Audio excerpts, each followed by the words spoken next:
ਦੁੱਖ ਦਰਦ ਸੀ ਮੁਕੱਦਰਾਂ ਵਿੱਚ, ਮੈਂ ਸ਼ਿਕਵਾ ਕਰਕੇ ਕੀ ਕਰਨਾ। ਜਦੋਂ ਜੀਣਾ ਆਇਆ ਨਹੀਂ ਮੈਨੂੰ, ਮੈਂ ਮੌਤ ਵੀ ਮੰਗ ਕੇ ਕੀ ਕਰਨਾ।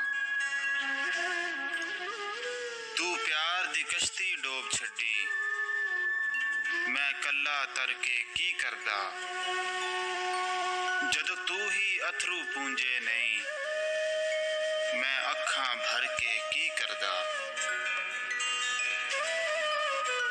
ਇੱਥੇ ਲੱਖਾਂ ਰਾਂਝੇ ਫਿਰਦੇ ਨੇ, ਮੈਂ ਮਿਰਜ਼ਾ ਬਣ ਕੇ ਕੀ ਕਰਦਾ।